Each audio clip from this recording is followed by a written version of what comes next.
a nest of friends as we just like friends become best of friends on Guest of Friends. Welcome, guys, gals, and non-binary pals, to another episode of Guest of Friends, a Nest of Friends podcast. We are all about building creativity, community that cares through crafting. So we are so grateful that I am visited by not just an amazing comedian, an amazing podcaster, and a musician, talk about triple threat, but a dear friend of mine from my baby origins back when I was a wee Lusbian from Calvert County, Maryland, right before I ever deigned to put on my city boots and huff the streets of New York City. That's right. It's Will Carey. Will, hi, bud. Hi, Sketkh. Good to be here. Thanks for having me, man. Before we get into it, you're back to doing music and you're performing for live audiences. Didn't you just perform a show not too recently? Yes, I did. My emo pop punk band called Sketkh, of which I am the bass player and co-vocalist.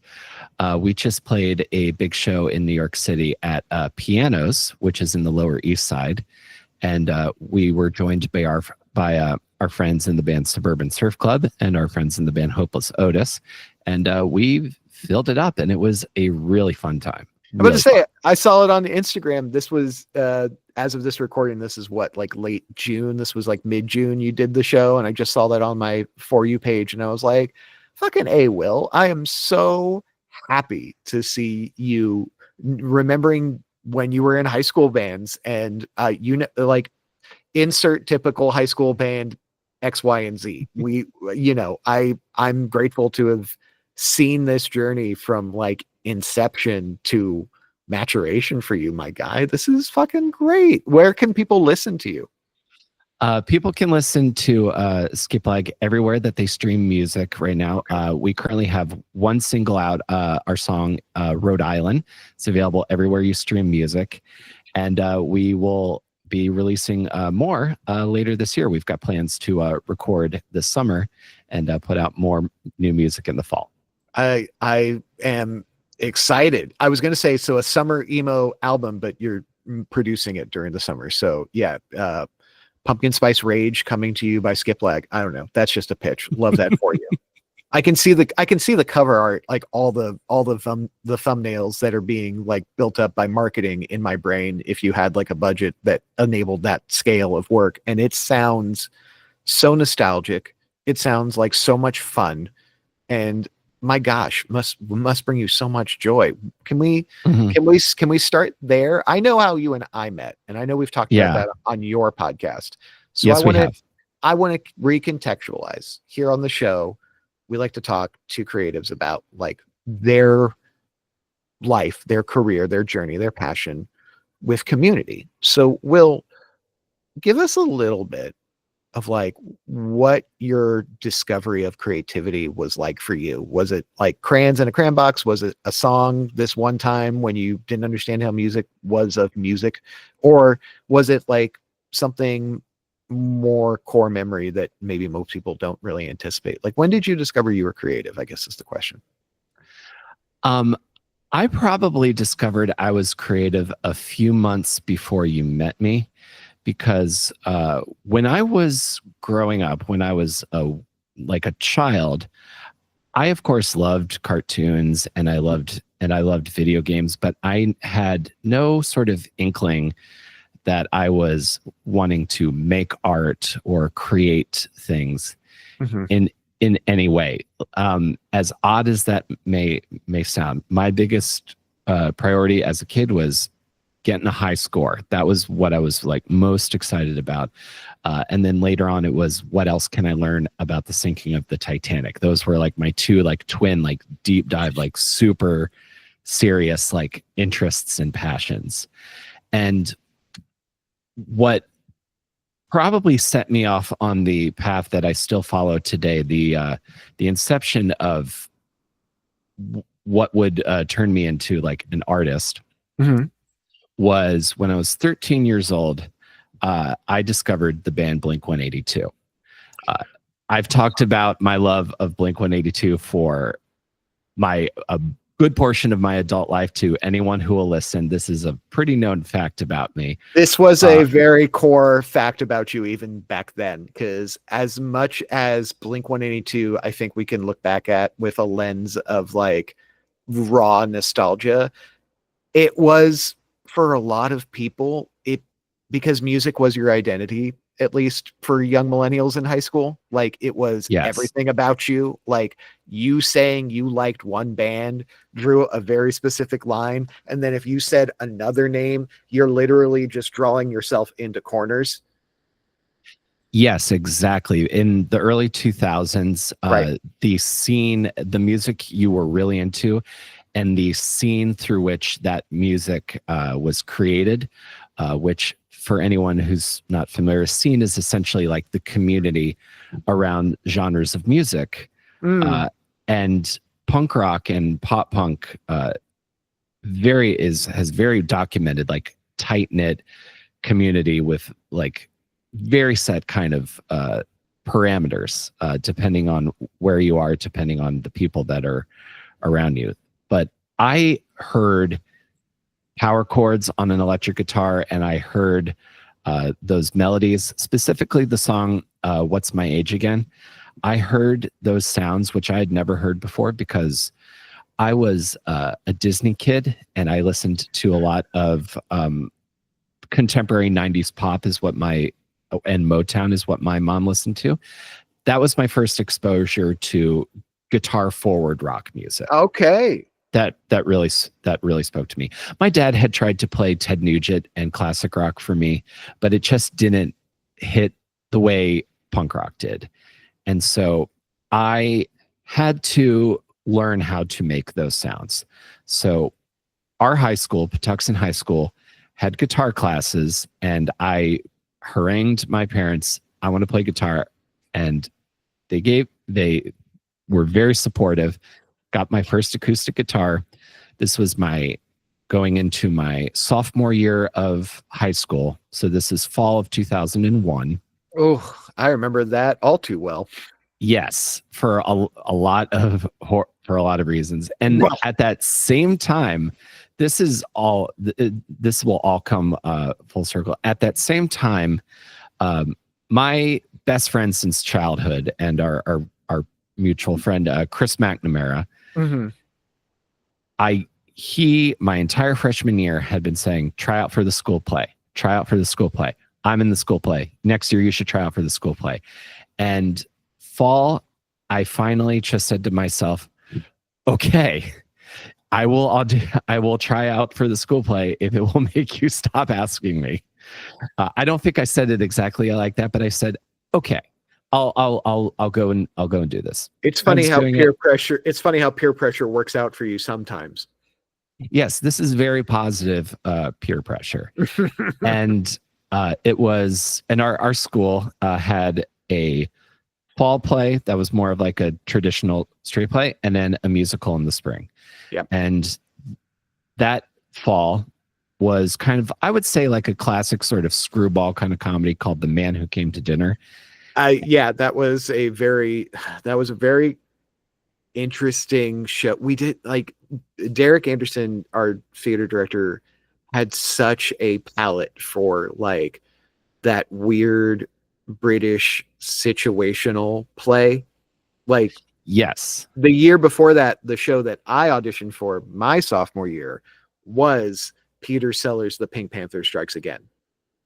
Yes, a classic comedy of the era with a very kind of like very specific style of comedy. Yeah, exactly. For a bumble screw town in Maryland, that's biggest contribution was the Navy base brought in more people to the zip code like 6 years before. Let's do a Peter Sellers play for the high school legit show. Top shelf palette for again, Lusby, Maryland. I roll my eyes, and then you're exactly right. Of course, the next year we're doing A Man Who Comes to Dinner, a Sidney Poitier classic, if I remember it correctly.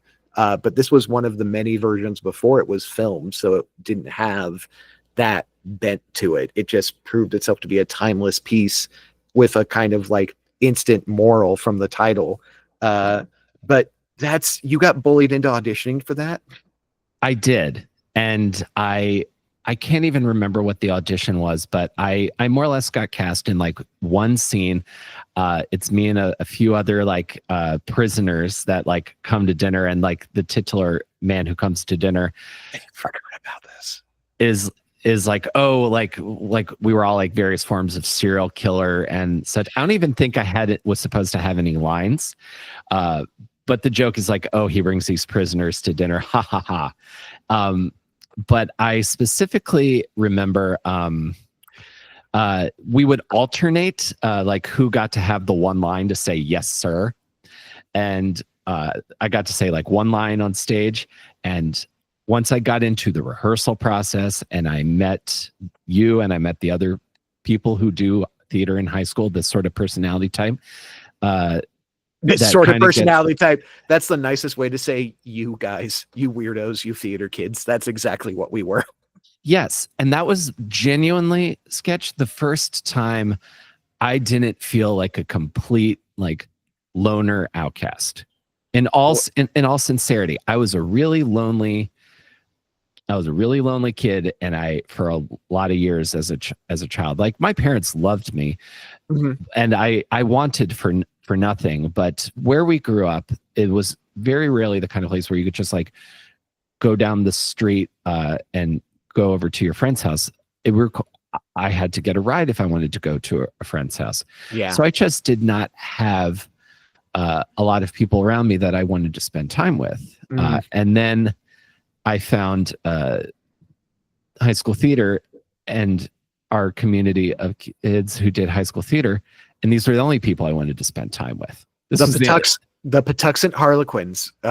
Yes. Bless all their souls who traipse the flanks of those stages. Speaking of, I'm going to keep this in. Producer Jen just DM'd me because we were in the middle of that. I misspoke. Sidney Poitier's, what was it? A Man Who's Coming to Dinner? Guess Who's Coming to Dinner? A Guess Who's Coming to Dinner. So forgive the confusion. A Guess Who's Coming to Dinner. Nope, you got it wrong again. What is it? It disappeared, so I got to find it again. Sorry. Guess Who's Coming to Dinner.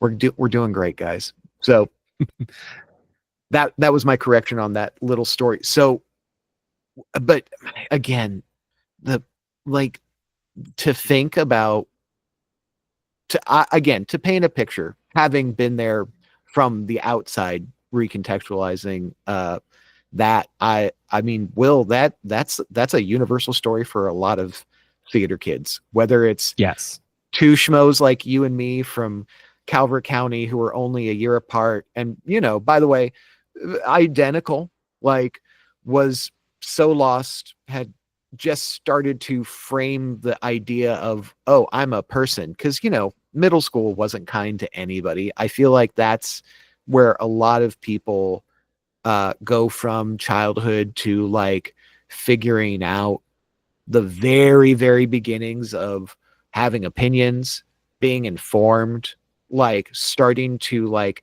contextualize your actions as far as like creating social dynamics. And then before you know it, you're in high school and you have to start all of that all over again, let alone, hey, finally discovering inspiration through the sounds that are very specific to the genre of music that is clicking with you, and then getting bullied by your best buddy who came in the year before, had a great time, and just wants you to ostensibly benefit from the same joy that they're finding. And I think having been there and getting to meet you when you walked onto those auditions, and getting to see you do all the things that you did during our time together at Patuxent. Yeah, same. I mean, I think for me, I had a little bit of a church pipeline from my time at St. Paul's that led me into Patuxent drama and like theater, and everything that Derek Anderson was producing and letting us produce and letting us kind of like have that space to create and take ownership of. I know we were doing student productions for 10-minute plays. We were doing improv groups. We had the winter production by the time I graduated was an entirely student produced show. and we were doing Lion, the Witch, and the Wardrobe one year, and then a bunch of like original, like unpublished, or at least unproduced, like The specific. Reluctant Dragon. Reluctant Dragon was a classic. And what was the one that was done like your junior year? It would have been my senior year, but it was an original play. I remember. I can't remember to save the life. The fog of nostalgia is thick as it is long. I get that. So, but yeah, no, dude, it was a pleasure. Like, really, it was a joy. And I say this with context now, not being a shit ass 15-year-old who met you, going through the exact same thing of like, who am I? What am I doing? How am I doing it? Thank someone that I found theater, because that space, that place at Patuxent, where we were able to be silly, where we were able to be ourselves, where we were able to like, try something that no one else was doing. I remember when we made it rain on stage. Yeah, I tell that story frequently as like a shining example of student technical brilliance, because no adult told us how we were going to do that. The tech for Singing in the Rain, the tech crew just, it's got to rain on stage. This is how we're going to figure out how to do it. It was like day one too. It's like, we're not doing streamers. We're not doing an effect. We're going to drop water on this stage. How are we doing this? And it was also the most like, it was the perfect symmetry of like creativity and engineering, because there was nothing more country and theater than what we did with running the series of hoses, drilling out specific holes in PVC for certain water thicknesses. I remember at one point we had watched the bonus features for The Matrix were on, and it was talking about how they had spent this time developing certain layouts for the rain sequences so that they could get the fattest, like roundest water drops, which by the way are also the heaviest. And we were like, okay, so size is a thing. And that was our research, was like the size of the holes and like where we strategize them. And it's literally just high school kids in overalls and cargo shorts going around drilling a hose they just hung in their grid.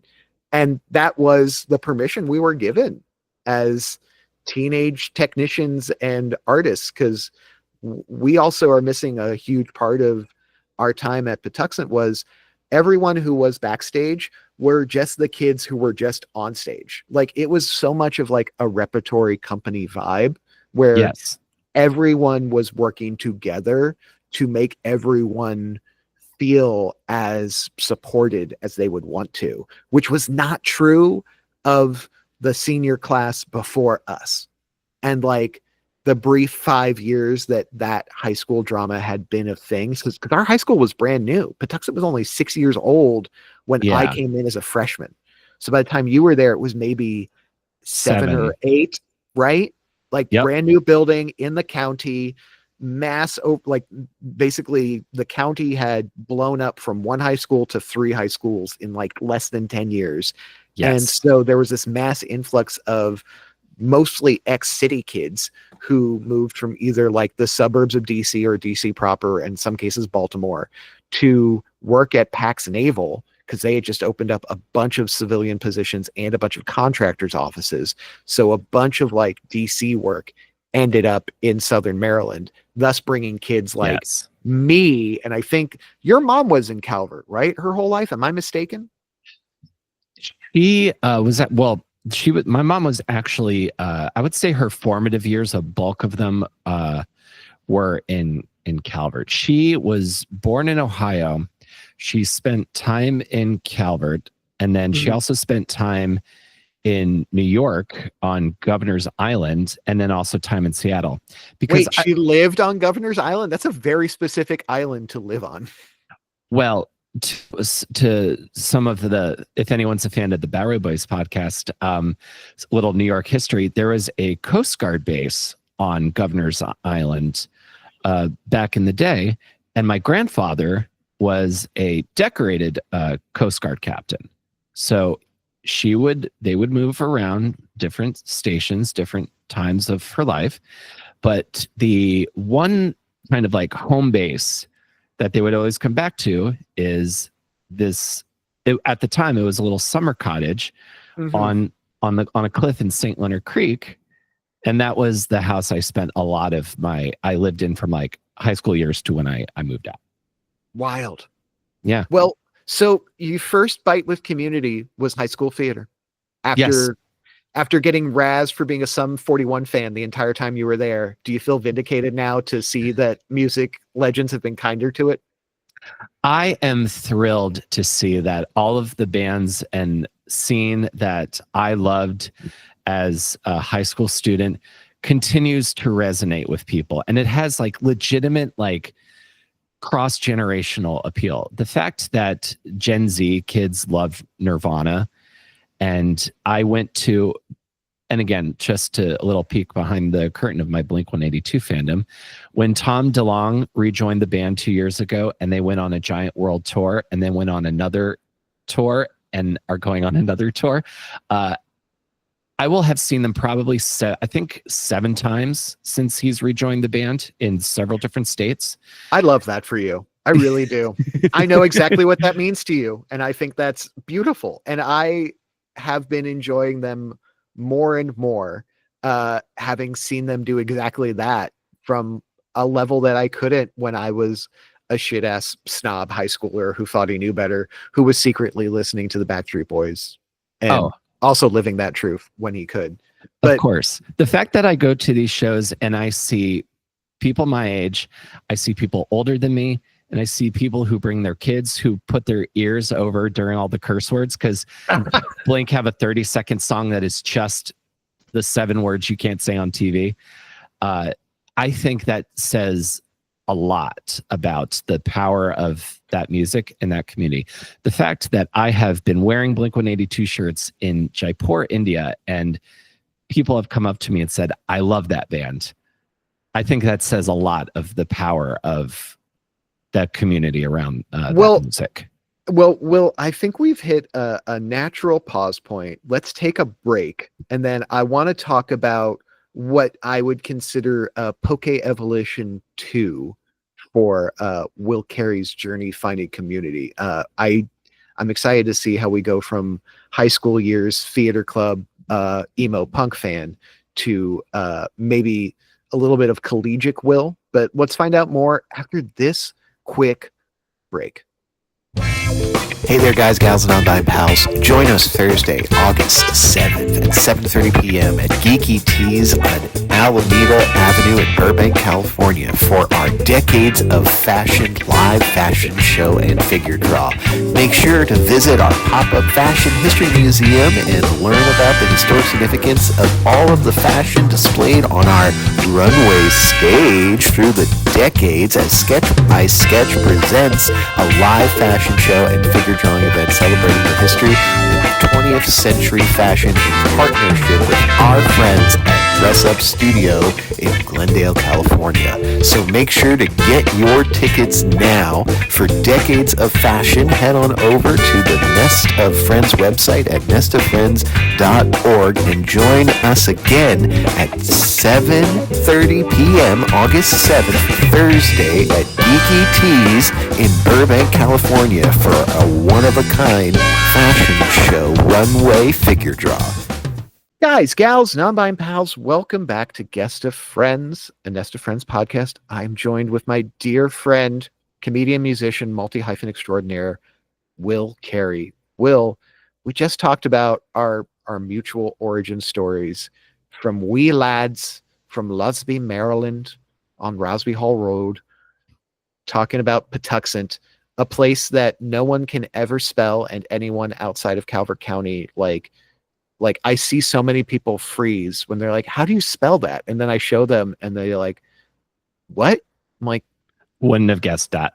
No, it's been such a thing. So Will, what was it like going from Patuxent to after Patuxent, like high school onward? What was that like for you, bud?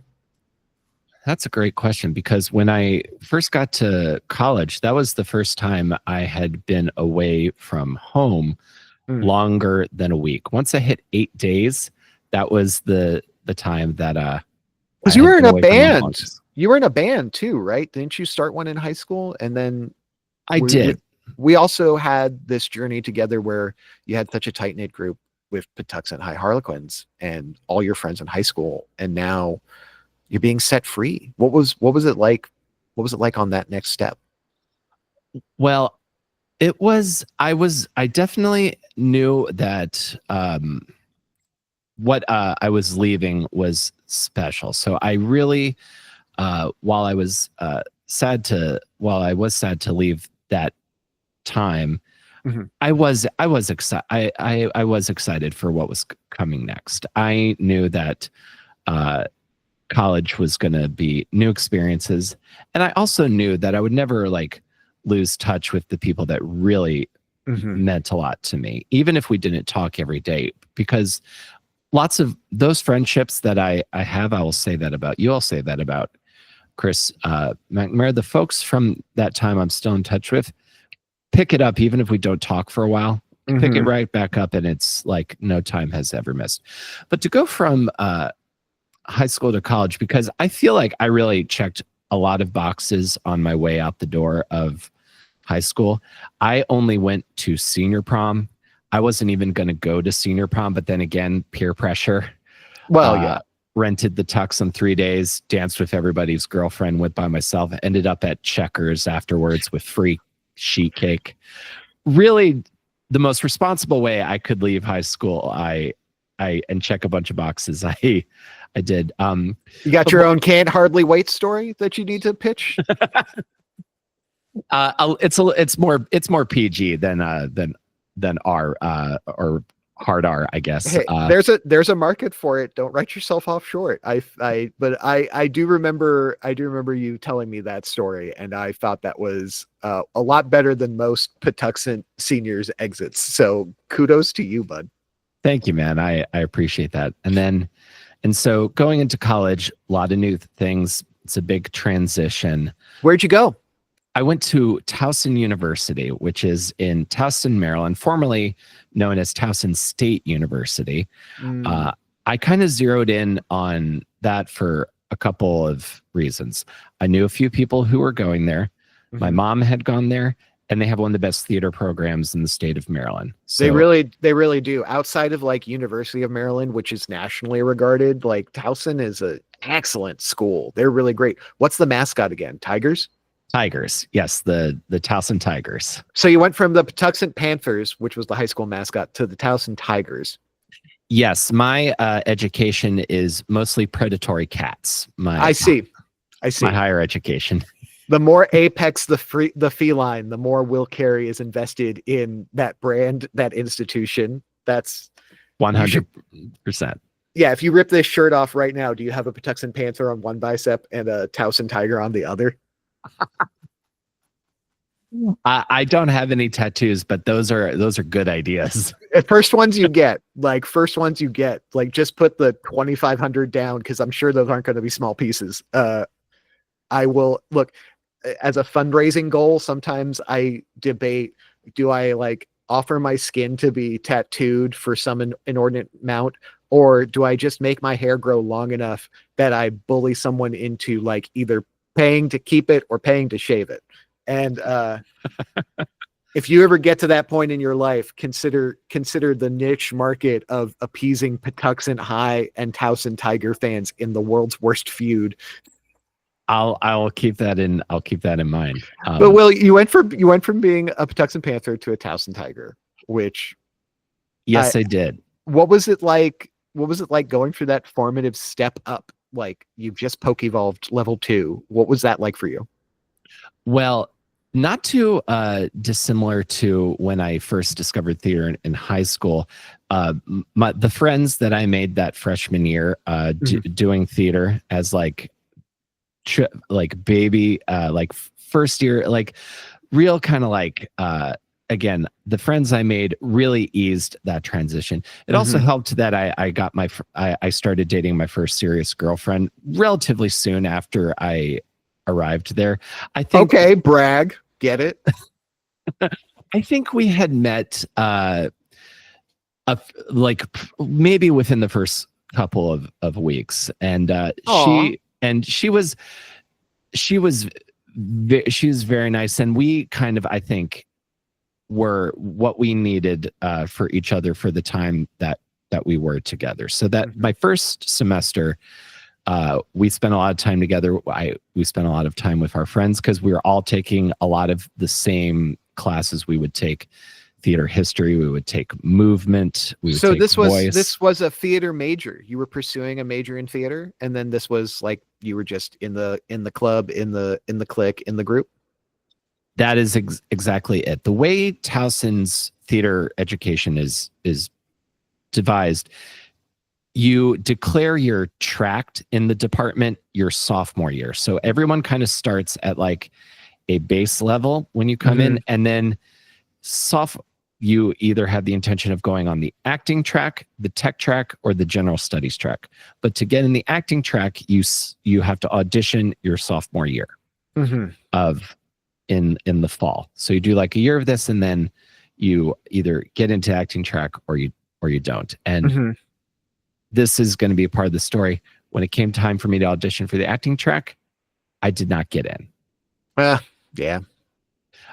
So my reaction to that was to pick up a electronic media and film minor and then switch to general studies, because I was never going to be denied my path through the arts at Towson University.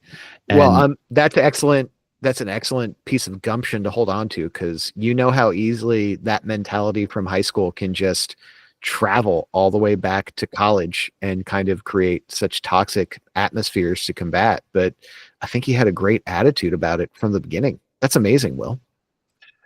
Absolutely. Because when I had found my thing, nobody was going to tell me I wasn't going to do it. I was going to, even if it wasn't a straight line, I was going to find a curve around any sort of obstacle, because I loved the people and I loved the work.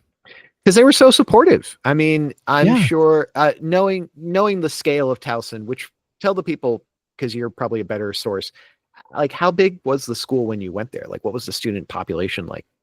That's a really good question. I would not know the exact number off the top of my head, but it's not a massive school. I would say it's like a medium-sized school. Yeah, like probably like in the, what you'd say, like 20,000 student body versus like the 80,000 that sometimes can walk through UMD if there are people who can afford to go to college. Like, yeah, it can be like UMD is like a massive city, like College Park literally is that college. Yeah, Towson's a fraction of the size of College Park. Versus like I went to a like tiny little, barely, mostly a scam college in Long Island, and that was like maybe a population of like 16, 20, like not 20, like 16 to like 2,500. And it was so insular, so cliquey even then. So for you to not be to imagine being a baby high schooler, especially, you know, like Patuxent set us up with a lot of confidence to be creative. Like we could have easily walked into other rooms, other colleges, other spaces with chips on our shoulders and things to prove, because we had such a high like expectation of like what performance could be even before we were 18. And to go to places like Towson and to not feel seen because you didn't get like your chance to like follow that one specific track, but also to know, well, I'm not going to let this stop me. There's another way to do what I want. Like that's huge, Will. And I'm sure a lot of that has to do with the people you put yourself in. Cause if you're in the trenches with the kids in Towson, like you were with the kids at Patuxent, we were all like passionately supportive of each other, mostly because we knew that if all of us were succeeding, all of us were succeeding. Even if we had beef with each other, even if we were dating each other and we shouldn't have, we were able to like still keep the performance and the production going. What was that like carrying that into Towson again? Carrying that into Towson was just, I feel like it gave me like a little bit of a superpower to kind of bypass a lot of the sort of like cliche social sort of mores that might appear in a lot of contexts like this.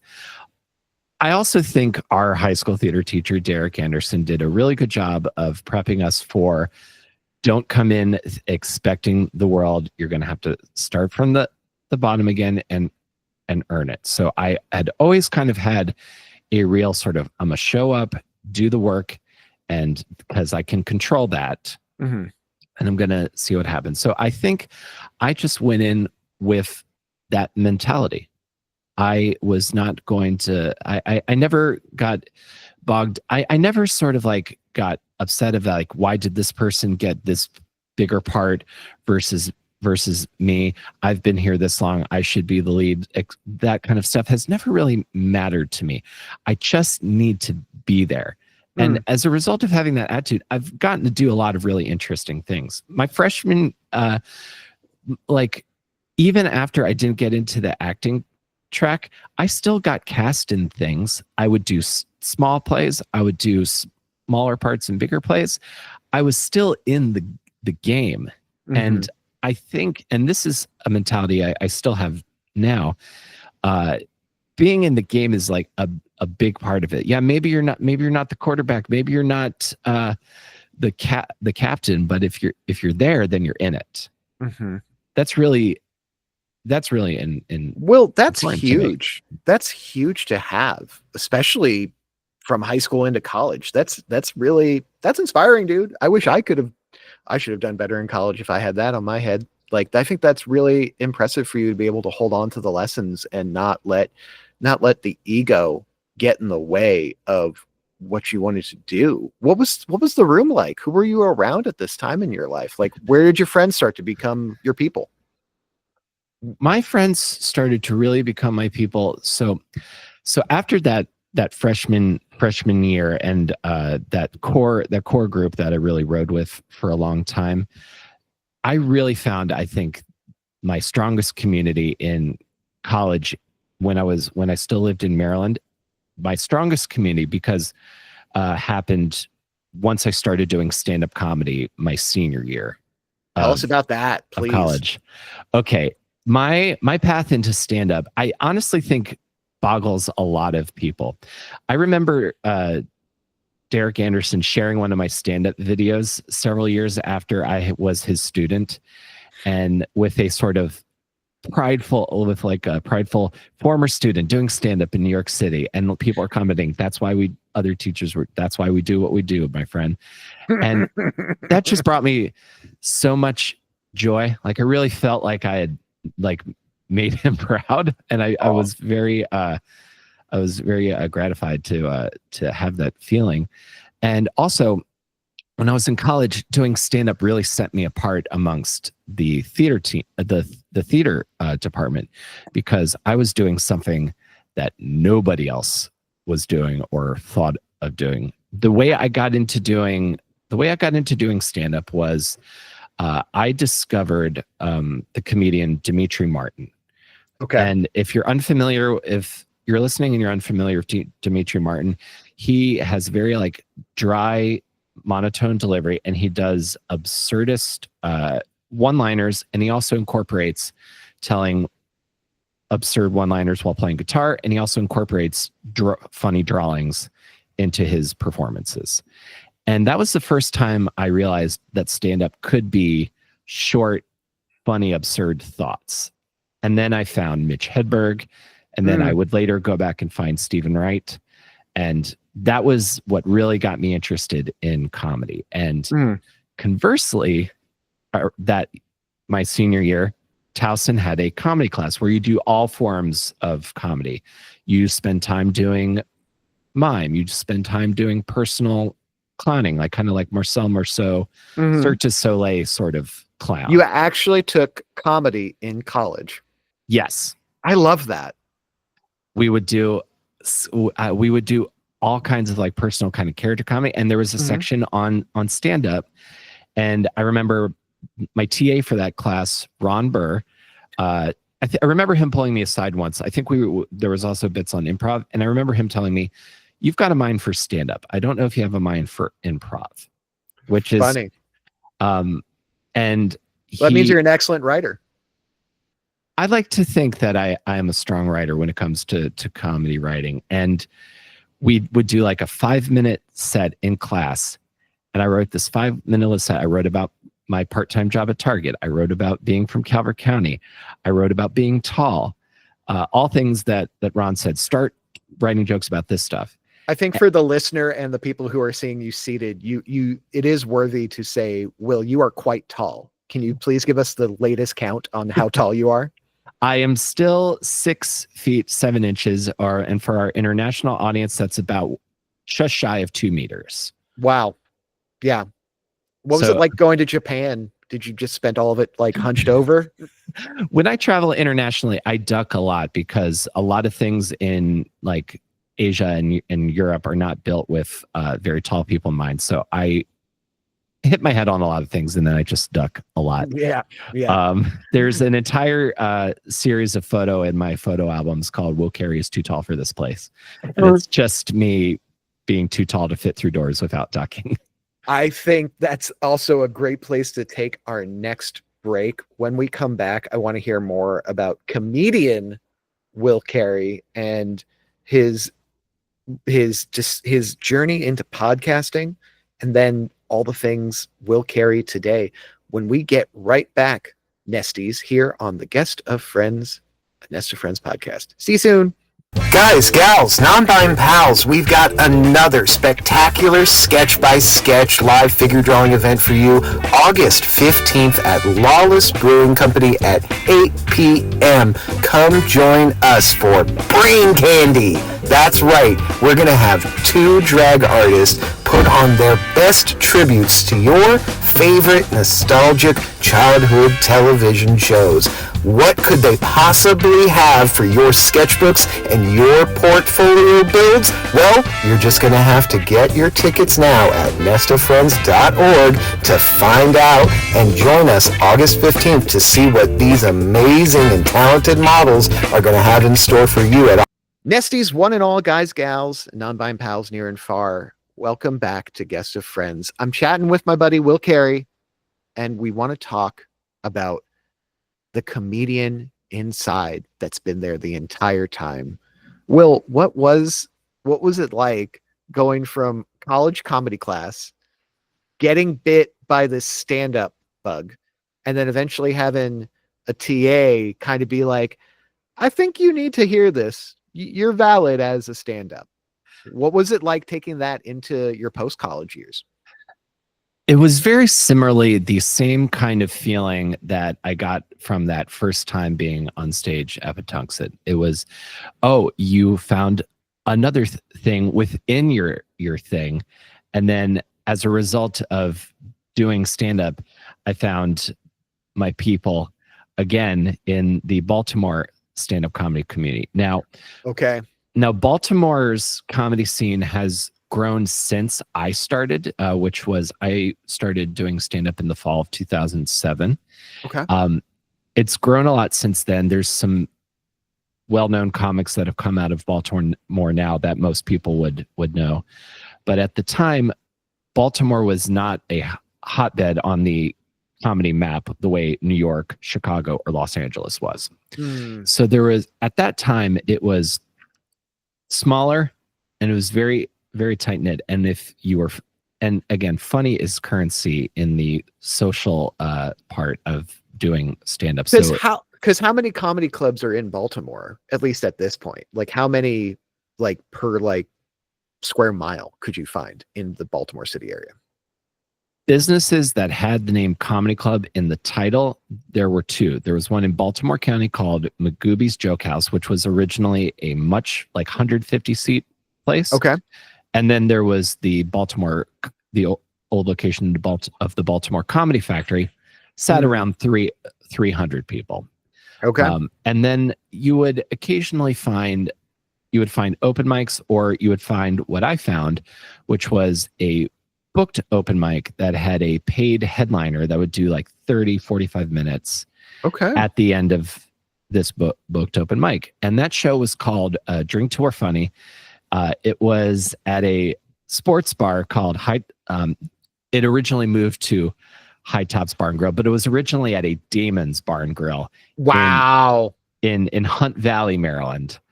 And it was run by a friend of mine who goes by the name T. Brad Hudson. And that's a dope name. That's a dope name. Yeah. And he's really responsible for me. He was the encouragement I needed to continue doing stand-up, because I remember I had killed a few times in class at college, and I was like, okay, time to do an open mic outside of class. So I found this open mic. I drove up there and I just showed up and I said, hi, is there an open mic tonight? And he was very accommodating. He gave me like 5 minutes. He didn't have to do that. Normally you have to email in advance to be on for the next week. And I had like my five or six jokes I was going to do, like short ones. And at the time, my performance style I was very much imitating the sort of monotone deadpan of Mitch Hedberg or Dimitri Martin. Mm-hmm. So I go up at this open mic. I go up and tell jokes at this open mic. And this is not exaggerating. I did really well. Most people who do stand up their first time at an open mic, it does not go well. But I did really well, and I got a lot of big laughs. Good for you. That's fucking amazing. And it felt great. The rush of hearing people respond to the jokes I've written was really, really thrilling. And T-Brad instantly was like, dude, you have to come back. I'm gonna get your email so that I can send the invite out to you. And I drove home like king of the world. Yeah, how could you not? You just fucking walked out on your rookie season and like literally knocked it out of the park and then left. Like that must be such a high. It absolutely was. And that became a part of my routine. I would write when I had downtime. I would go and do this open mic that I was like, I enjoy this. I'm going to keep working towards it while I'm finishing up my thesis, finishing up my last semester. Cue up Eminem's 8 Mile on repeat for the next 3 years. And eventually you built this name for yourself almost instantaneously in the Baltimore comedy scene. When do you get blown north to New York? Like what takes you up there? I had been in Baltimore for about 2 years post graduating Towson. And New York was always the goal. Mm-hmm. Headliners would come through this show that lived in New York, and they were always like so funny and so creative and so inspiring. And I would always be picking their brains of like, how do you move to New York? Where like, how do you get an apartment? And I had this wealth of like bits of information of how I was going to get there. And then a friend of mine from college knew that a room in her apartment building was opening. I jumped on it, and I moved up here in June of 2010. So it's coming up on 15 years in New York. Wow. Now. It's been so long, dude. Yeah. That's been such a journey already. Mm-hmm. Yeah. And sometimes I still feel like I just moved here. Like it feels like 15 years hasn't happened, but it's truly wild. So I've been here this long. So I'm going to contextualize a little bit more. You've made it to New York. You've started to do comedy. When do you start getting into music, and who's around you now that you're kind of like on your journey through the city, like in New York? You've got some comedy headliners who've given you some advice. Like you're here. What's around you, and who's around you at this moment? At this time in 2010, when I first got to New York, the kinds of people that were around, a lot of them are still very successful in comedy in New York City and beyond. I've done open mics with Mark Norman, who was opening for Amy Schumer, a very well-known Towson University alum. At the time, he's now gone on to amazing things. The comedian Mike Lawrence, I would see him all the time. He's had several comedy specials. He's written for big roasts on Netflix and Comedy Central. I shared a couple stages with Michael Che before from Saturday Night Live. These are all kind of the people that were like, I was seeing around, like they were all about to like break through, and they, just like me and every other comic, sometimes they got to work out material at open mics in New York, and that's where I'd see them.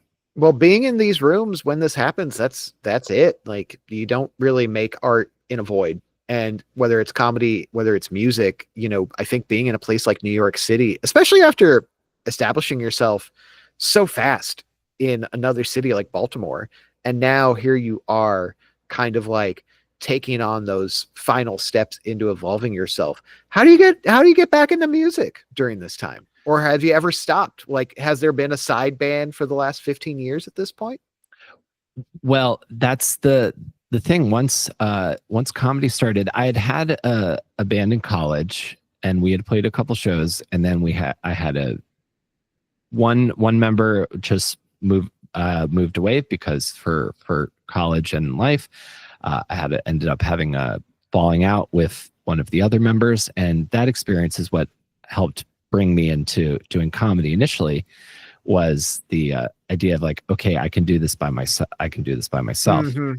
And what really brings me back around to music is starting to do my podcast, which is called Between Awesome and Disaster, for anyone who's curious.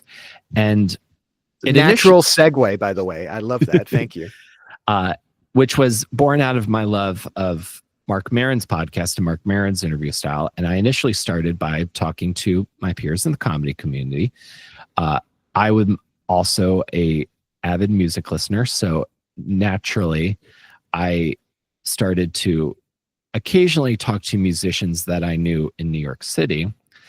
But then once COVID hits and we all can't leave our apartments, suddenly all of my favorite bands from high school, a bunch of them can't tour right now because the live event industry shut down during those couple of years at the beginning of the pandemic. And so I just started reaching out to people that I was big fans of on Instagram and Twitter and Facebook occasionally. And a few people said yes. They're like, sure. Because I would write people and say, I've been a fan. I remember this album when I was in high school. I remember this album during this time in my life. I really like these songs. I want to talk about these things. And people it reconnected me with that kid that you knew, who would always listen to like pop punk rock, and it sort of like brought me full circle. And just from talking to musicians, hearing tour stories, I got the itch to want to play in a band again. And I initially started doing that. I think it was probably 2022. I want to say I had a guest on named Mike Borchar, who plays in a band called Nihilosauros in New York. And I had mentioned to him like, oh, I've been really wanting to play in a band again. And he's like, oh, I know somebody who's looking for a bass player. I play bass. If you're a guitarist, you pick up bass a lot of times because a lot of people need bass players. Yeah. And I joined with this band, and we were called Bright Ugly. We're sort of like a garage rock, stoner rock band. And we played for, I'd say we played for a couple of years, and then folks had falling outs, and we broke up. And then a band had a falling out. No. I know, crazy. You never hear of this happen. It's not like there was a TV show on VH1 that discussed this phenomenon. Yeah. You're going to tell me there's infighting in drama clubs next. Sorry. You're not going to believe this. But I wanted to keep doing it because I had gotten the taste of playing music on stage again. And I remembered who I was when my high school band played our high school talent show. And we started a little mini mosh pit that freaked out Mr. King, Colleen's dad. Our principal, to contextualize this person who was upset with these students of his, not just his daughter's friends. Yes. So again, talk about check marking high school experiences. I hold a raucous My band starts a little mosh pit at a talent show that upsets the principal. I dance with everyone's girlfriend to prom. I get free cake. I basically lived an early 2000s teen movie in the early 2000s. I'm saying you could still pitch that. The audience is still alive to want to relive that nostalgia. Will, this has been such a treat. I'm so grateful to have spent this time to catch up with you and to talk to you about your journey building community. Before I let you go, and before I keep you around for the paid tier content, I do want to know what's your current community like. You've got this comedy group. You've got this comedy career. You've got this music career. Who's in your life now that gives you all of this support that are your people at this moment? Well, outside of my wife, who is eternally supportive and just really wants nothing but the best for me and for my creative endeavors. My wife, Chelsea Connor, is eternally supportive of me and what I do. Outside of I would say my two communities right now are the New York City punk rock community. So my current band, Skipplag, we play pretty frequently with our friends Hopeless Otis, and Larry Spann, the lead singer of Hopeless Otis, runs monthly shows, punk rock shows, in the back room of an Irish bar called the Shillelagh Tavern in Astoria, Queens. I love that. And we play somewhat regularly, and so he's been a huge supporter of Skipplag and has gotten us on stage a lot. So I'm tremendously appreciative of his support, as well as the other very cool bands we've gotten to meet and play with. Another band I'm thinking of is Something About Ghosts, is a great alternative indie rock band. We played a great show with them in Bethpage in Long Island. Wow. So the bands that I play with, again, I've mentioned my friends in Suburban Surf Club, my friend Aaron Barkstrom, again, huge early supporter, frequent guest on Between Awesome and Disaster. Those relationships I'm building in the punk rock scene in New York are really deep and really meaningful. And then also, again, bringing this full circle, I've fallen in my community in comedy right now is I've really fallen into the world at the People's Improv Theater and the sketch performers and improvisers that do shows there. Yeah. I am not to sound arrogant, but I am. You're allowed to sound a little confident, though. You can do that. So I do tech at the pit. I run the lights and sounds and music cues during shows. And because I have a background and because I've done comedy for song, I have a pretty good sense of how to punctuate certain elements during shows. Yeah.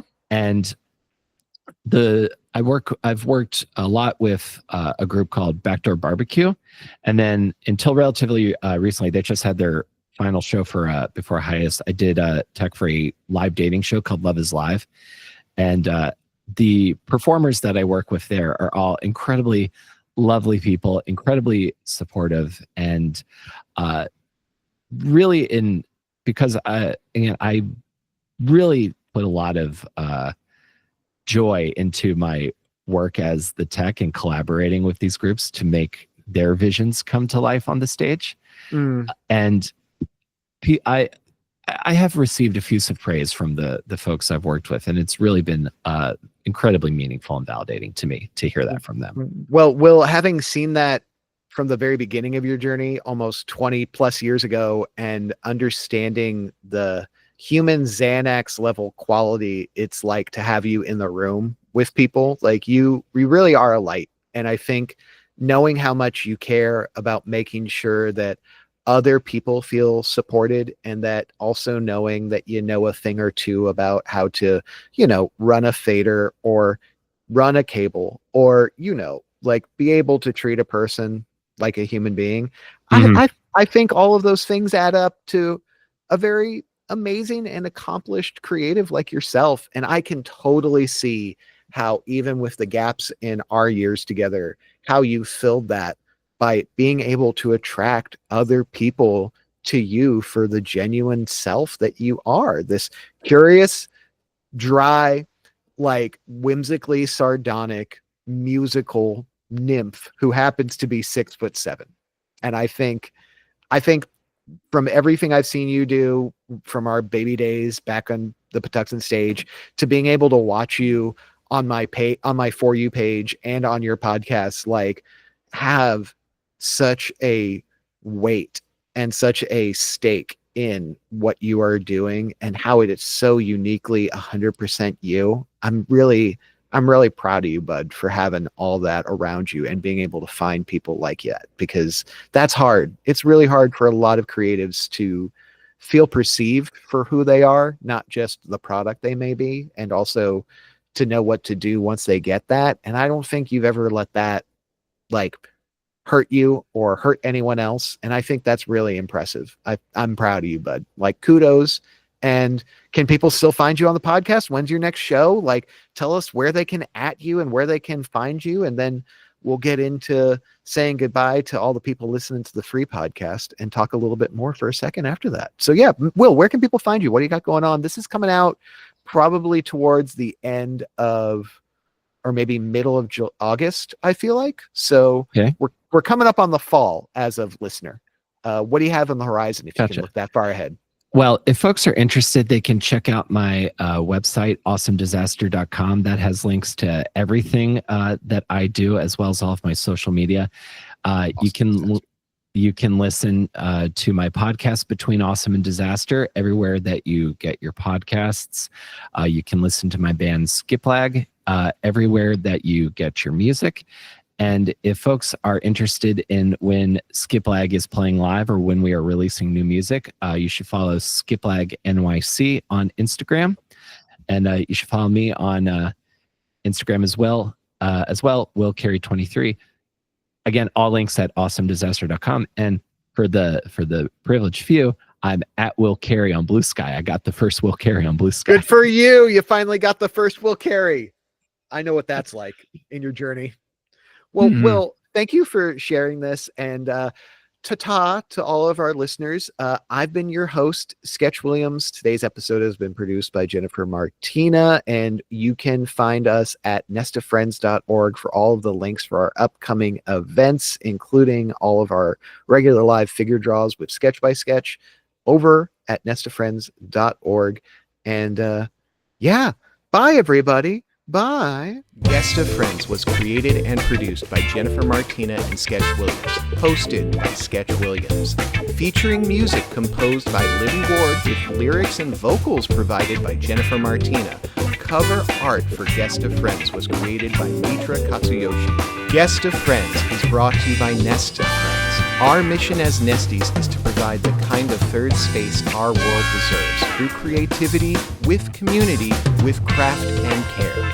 Please like, subscribe, and leave a comment below on Spotify, YouTube, iTunes, and everywhere you're experiencing this podcast so that more people can discover it and help create a better world with one act of creativity. Join Nest of Friends as we just like friends, become best of friends on Guest of Friends.